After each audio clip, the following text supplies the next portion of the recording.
Hello, everyone. Welcome back. I'm Rachel Chase. I hope you're well.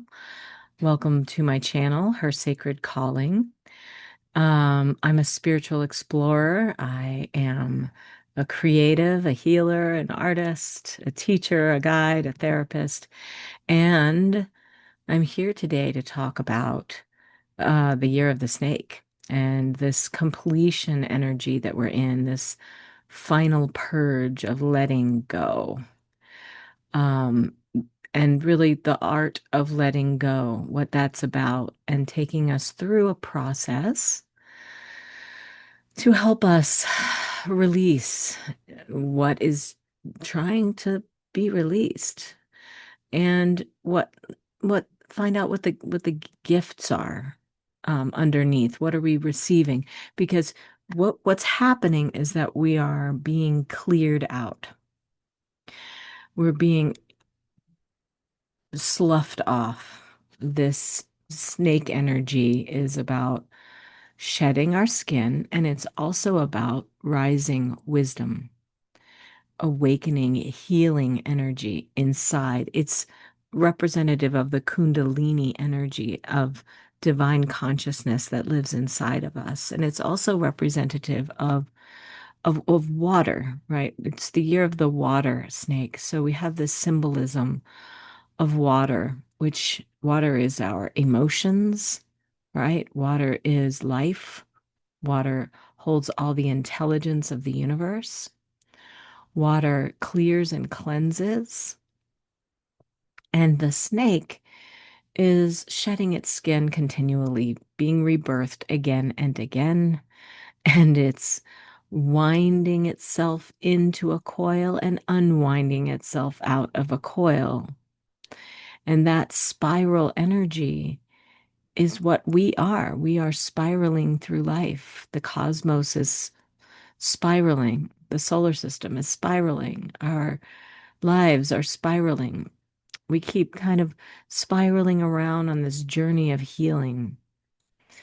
So, this is the final purge. This is the transition moment, the initiation we have been going through for so long, not just this year, but for a really long time. For some of us, our whole lives. For some of us, a phase, a season, a year.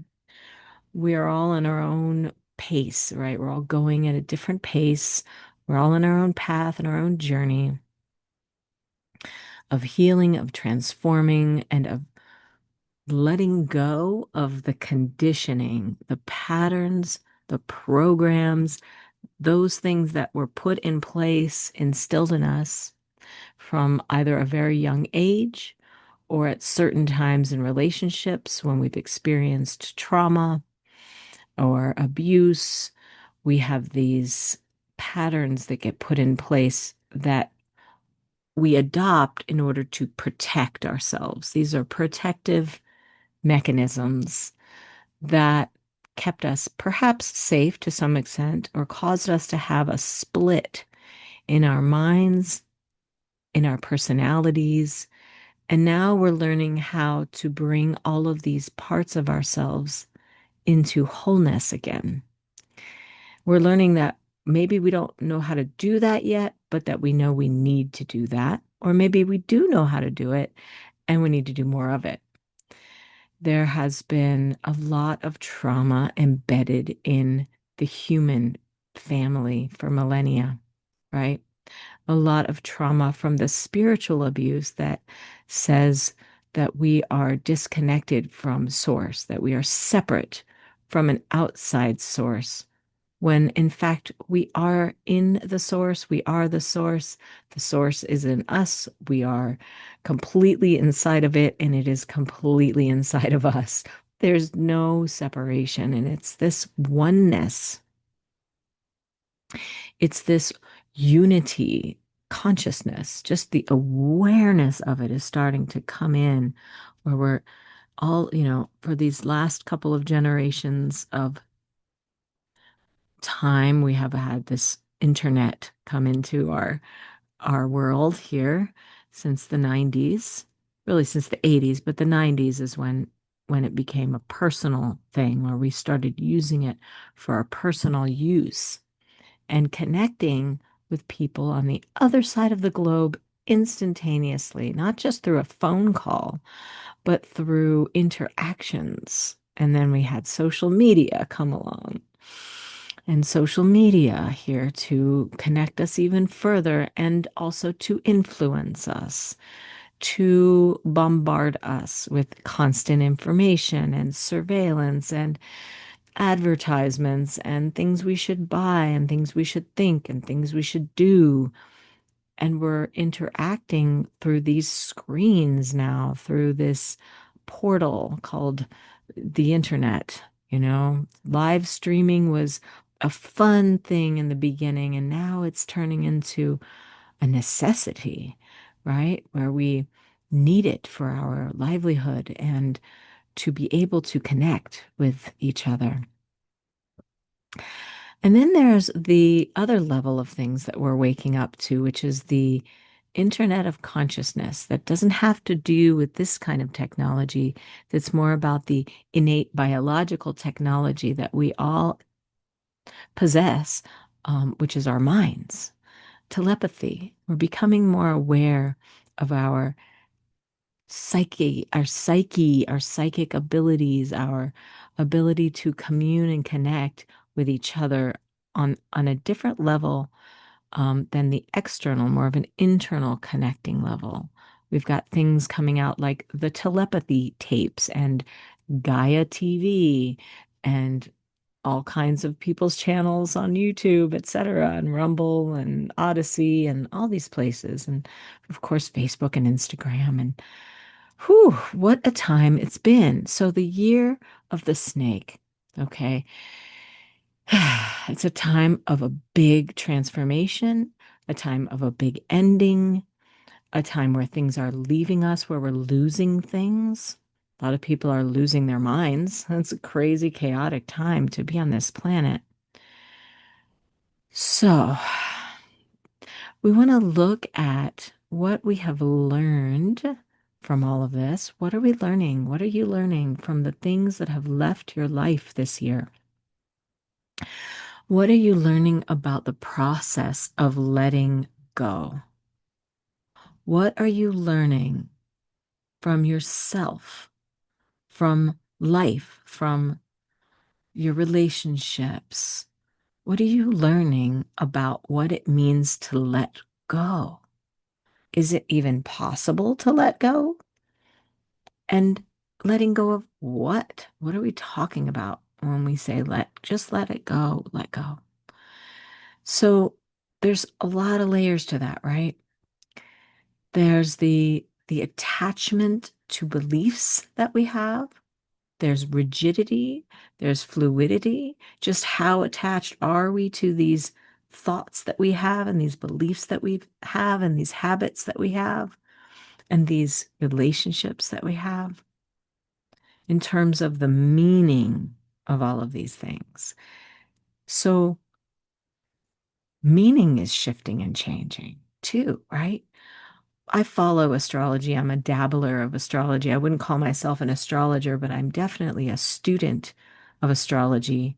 It's part of spiritual exploration to me. It's part of understanding the self and what are we? Why are we?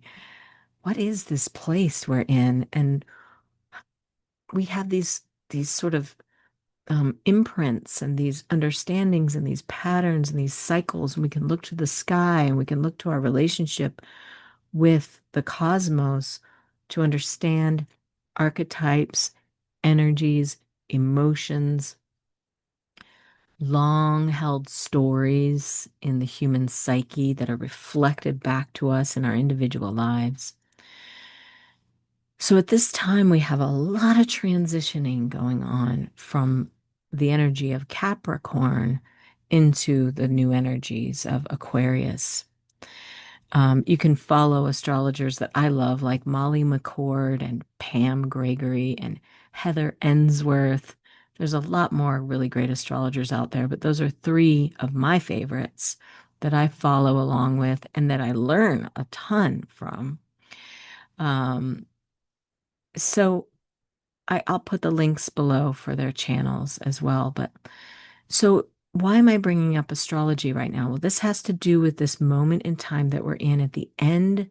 Well, let's say the middle. We're in the middle of January right now.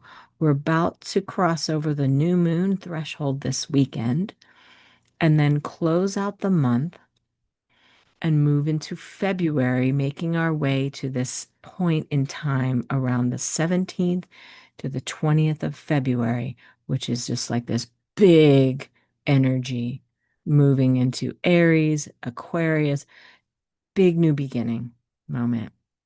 And I feel that inside too. Do you feel that inside of yourself? Do you notice something going on inside of you where you feel like there's just this been this time in your life where things haven't been quite so clear. Things have been coming up that were really heavy that needed to be moved through.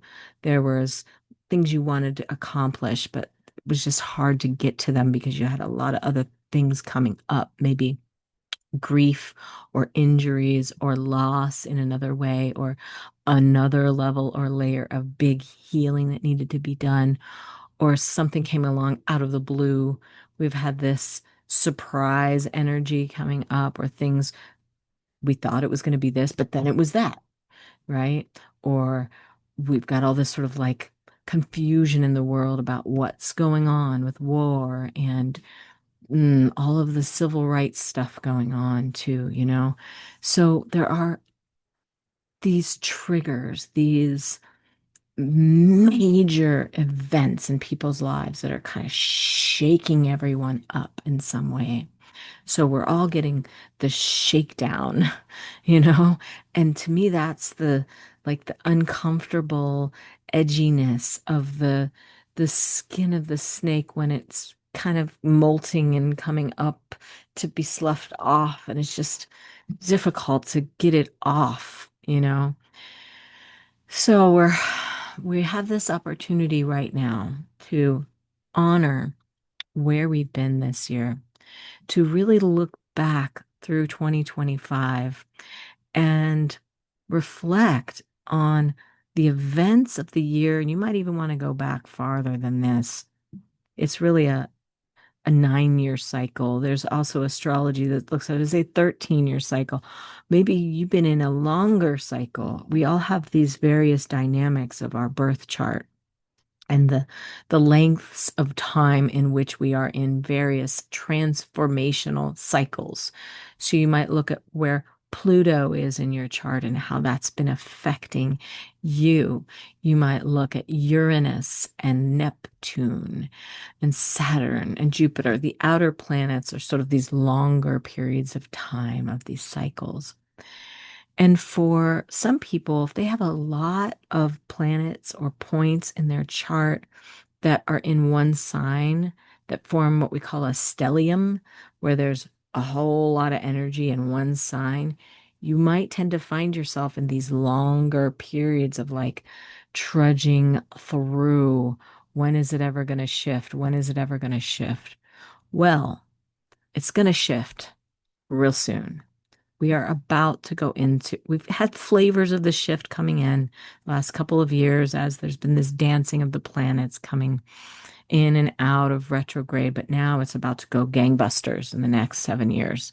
Look at any of the astrology. All the astrologers have been talking about this, and so have prophets of the ages. I mean, this is something that the seers and the sages have been looking at the skies and discerning that this moment in time is pretty big. We're in a big shift. So it's as above, so below, as within, so without. I think my camera's a little fuzzy. There we go. I need to get a new camera. Um, so, so just kind of continuing on this tip for just a second longer here.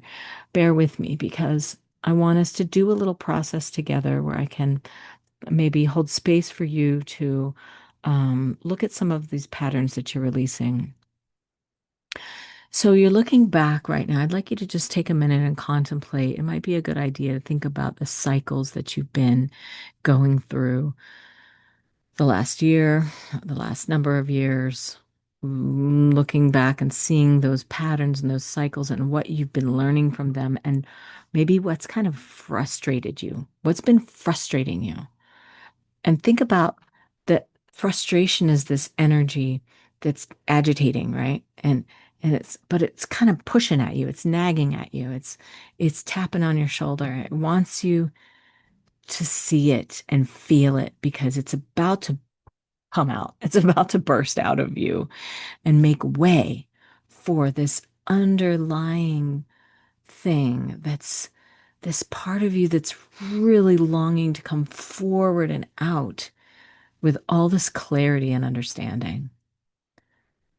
If you can maintain your focus on this process and just clear the distractions of all the noise and the chaos out there.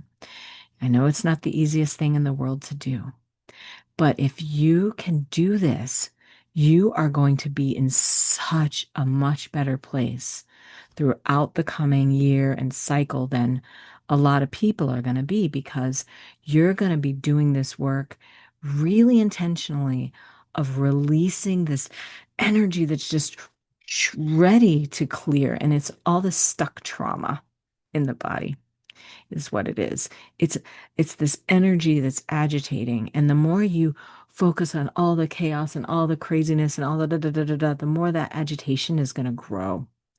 And it's going to keep you kind of like in this state of like, oh no, what's wrong all the time? But, and I'm not saying we bypass it all and pretend like it's not, we don't want to spiritually bypass, emotionally bypass, and just pretend like it's all good, nothing's wrong. Yeah, we know that this horrible stuff is going on in the world. But we are change agents, okay? If you're here listening to me, you are part of the change. And so it requires us to tend to the deeper needs that we need, that we have, the needs that we have that are the needs that we can take care of ourselves. This is about radical self-care. Definitely need a new camera. Okay. So, radical self-care, my friends. This is what we're talking about in these final weeks, January, February. Okay. So you reflect back on these cycles and you look at the themes that have been arising and you honor them and you make a list of everything that you went through this past year and maybe longer if you want to look at the longer themes, but you make a list from this year.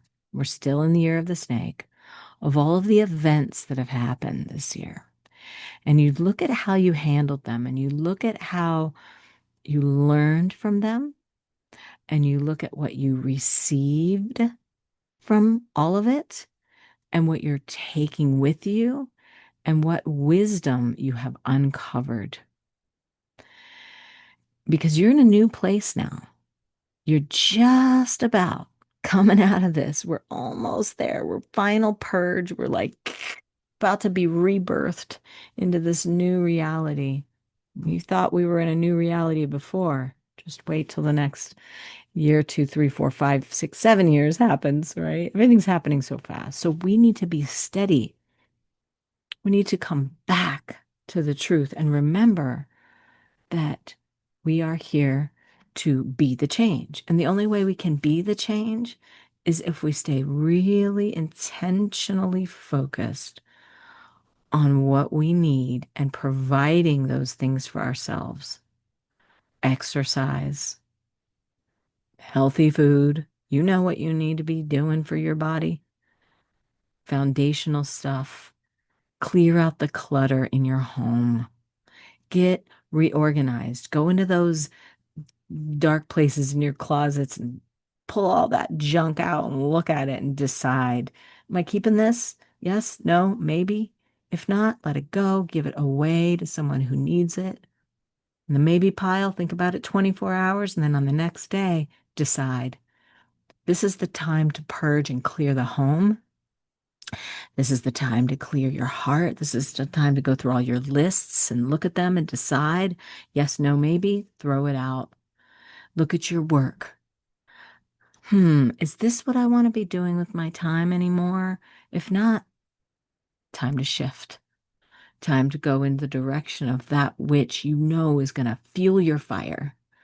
Because we are about to go into this fire horse year, my friends.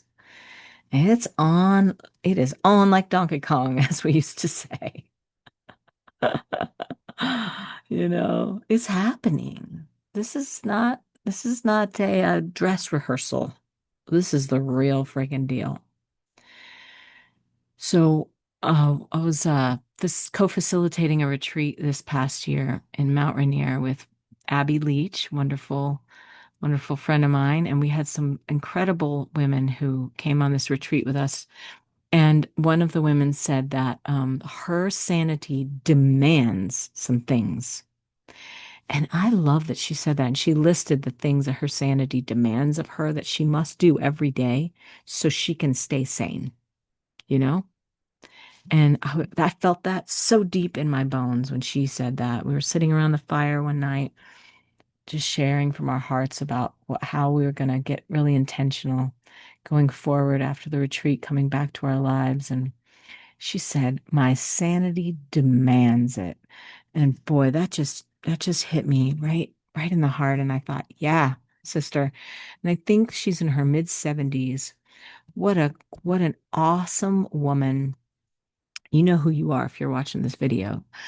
And really, that retreat was just a bunch of awesome women, and I'm so grateful to the incredible beings that I get to hold space with at these retreats and classes, workshops. Anyways, so thank you for that wisdom on my sanity demands it. What does your sanity demand? You know? Because are you pushing and trying too many things? I'm kind of talking to myself over here. I'm definitely one who kind of needs to clear stuff off my plate on a regular basis and get down to the what's really the top priority. So what's the top priority for you? Do you need to shuffle some things around and put yourself closer to the top? Put your sanity closer to the top?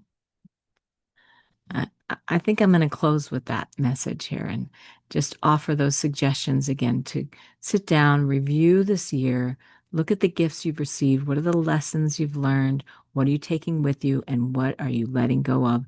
And spend the next 6 weeks clearing it all out.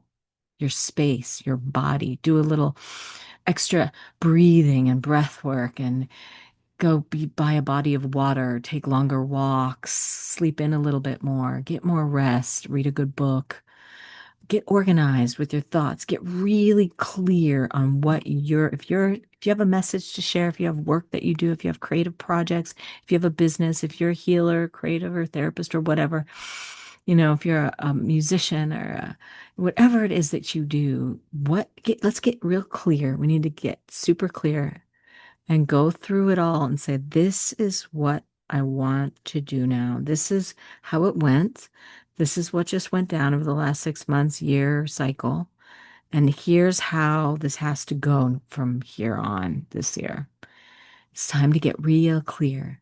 And this weekend, we have this new moon. It's Capricorn new moon with the Capricorn Cancer energies, massive shifting moment. Time to really hold the vision strong and bring it into your body and embody it. Feel the energy of it, live it, merge with your soul. Really feel that you are the soul self expressed in this reality. This is an opportunity we have right now to merge with the awareness of being a being, not just a body, not just a person, but a being, a soul, a spirit alive in this world. And how miraculous is that? How unique and wild and mysterious that is. So with gratitude, we take these next steps forward. I wish you all the best on this journey. I'm going to be making another video soon here about kind of a creative process that you can do to honor this year of the snake as we transition. And it has to do with making an altar that is an honoring for your life and honoring of all the patterns you've shifted, and in a gratitude and a celebration of everything that you've transformed and how you got to this moment of awakening and awareness of who you are. Because there's a lot of that going on, and I know you feel it too. So tune in for that one coming up maybe next week. Hopefully, in the next week or two, I'll bring that forward for you. Sending you all my love and blessings. And if you are a woman, healer, or creative and you want to join me this weekend, if you catch this video before Sunday, the 18th of January, I hope that you join us in my Hummingbird Medicine Wisdom School for our monthly new moon gathering. And this is a big one. This is all about restoring. This is all about embodying the vision. This is all about really tuning in and getting that clarity that you might be seeking. And it's also a really beautiful community. It's a compassionate community, a sisterhood of support. And it's absolutely incredible to come together and share these experiences in our lives and create a field of love that is so profound and strengthening and nurturing and nourishing for all of us. So, peace and blessings, everyone. Check below the video for links of how to connect with me more and tune in for the next one. I'll see you next time. Bye, everyone. Take care.